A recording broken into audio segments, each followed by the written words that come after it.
Hello நண்பர்களே, குவைத்தினுடைய கப்த் ஏரியாவில் வெளிநாட்டவர் ஒருவருடைய உடல் இரத்த காயங்களோட கண்டறியப்பட்டிருக்கு. அடுத்ததாக குவைத்தில் தாறுமாறாக வாகனம் ஓட்டக்கூடிய வாகன ஓட்டிகளுக்கு கடுமையான எச்சரிக்கையை குவைத் அரசாங்கம் சொல்லியிருக்காங்க. நிறைய முக்கியமான தகவல்கள், குறிப்பாக இந்தியாவில் பார்த்திங்கன்னா தற்பொழுது ஒரு மிகப்பெரிய எலெக்ஷன் நடந்து முடிஞ்சு அதனுடைய ரிசல்ட் வந்துருந்துச்சு. ஆனால் பெரும்பான்மை இல்லாததால் இழுபறி நீடிச்சுக்கிட்டு இருக்குது. அது சம்மந்தமான முக்கியமான அப்டேட்டும் இருக்குது. வீடியோ முழுவதுமாக பாருங்கள்.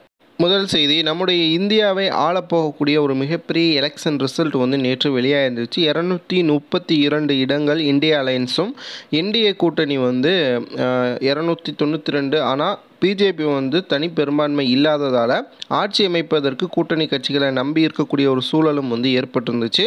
தற்பொழுது இரண்டு அலையன்ஸும் மிகப்பெரிய அளவில் எந்தெந்த எம்பிக்கள் ஜெயிச்சிருக்காங்களோ அவர்களை தங்களுடைய பக்கம் இழுப்பதற்கான வேலைகள் டெல்லியில் நடந்துக்கிட்டு இருக்கு.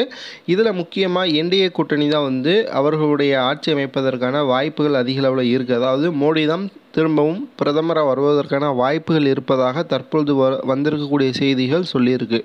அதே நேரத்தில் கடந்த தேர்தலை கம்பேர் பண்ணும் பொழுது பிஜேபிக்கு மிகப்பெரிய ஒரு அடி இந்த தேர்தலில் மக்கள் கொடுத்துருக்காங்க.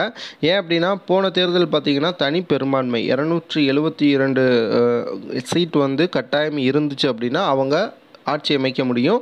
போன முறை 272 சீட்டுக்கும் அதிகமாக பிஜேபி ஜெயிச்சிருந்தாங்க. இந்த முறை 240 தொகுதிகள் மட்டும்தான் ஜெயிச்சிருக்காங்க. இதனால் கூட்டணி கட்சிகளினுடைய உதவி இல்லாமல், அவர்களுடைய முடிவுகளுக்கு இணங்காமல் இவர்கள் எந்த ஒரு முடிவும் எடுக்க முடியாது. ஸோ என்ன நடக்க போகுது அப்படிங்கிறத பொறுத்திருந்து பார்ப்போம்.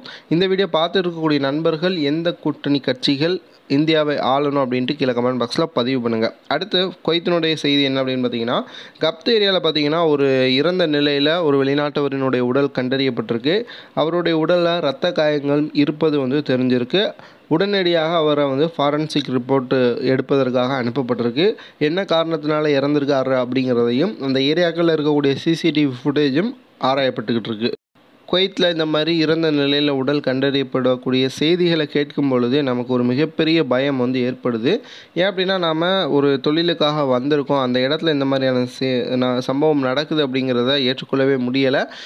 வீடியோ பார்க்கக்கூடிய நண்பர்கள் தொடர்ந்து குவைத்திற்குள்ளே வந்ததுலேருந்து உங்களுடைய ஃபேமிலியோட கனெக்டிங்கில் இருங்க. தினமும் கால் பண்ணிடுங்க. ஒரு நாள் கால் பண்ணலைனாலும் என்ன விவரம் அப்படிங்கிறத வீட்டில் உள்ளவங்களை வைத்து கேட்க வைங்க. உங்களுடைய நண்பர்களுடைய நம்பர்ஸ் ஏதாவது கட்டாயம் கொடுத்து வைங்க. ஏன் அப்படின்னா, என்னன்னாலும் குவைத்தை பொறுத்த வரைக்கும் நடக்கலாம். அந்த மாதிரியான நேரங்களில் ஃபோன் அடித்து கேட்பதற்கு ஒரு நண்பர் கட்டாயம் தேவை. அடுத்த செய்தி, குவைத்தை பொறுத்த வரைக்கும் இந்த வாகனங்களை தாறுமாறாக ஓட்டக்கூடிய வெளிநாட்டவர்கள் மற்றும் குவைத்திகள் யாராக இருந்தாலும் இனிமேல் அவர்களுடைய வாகனங்கள் அவர்கள்ட்ட இருக்காது.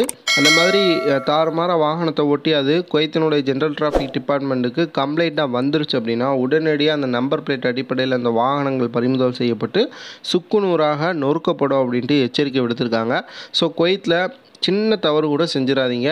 குறிப்பாக ஜென்ரல் டிராஃபிக் டிபார்ட்மெண்ட்டில் மாட்டிட்டிங்கன்னா நீங்களும் லைசன்ஸ் இழந்து உங்களுடைய காரும் பறிமுதல் செய்யப்படும். ஸோ ரொம்பவே கவனமாக இருங்க. வீடியோ பார்க்கக்கூடிய நண்பர்கள் மேலும் என்னென்ன மாதிரியான வீடியோக்கள் தேவைங்கிறத கீழே கமெண்ட் பாக்ஸில் பதிவு பண்ணுங்கள். சேனலை மறக்காம சப்ஸ்கிரைப் பண்ணிக்கோங்க. உங்களுடைய நண்பர்களுக்கு ஷேர் பண்ண மறக்காதீங்க.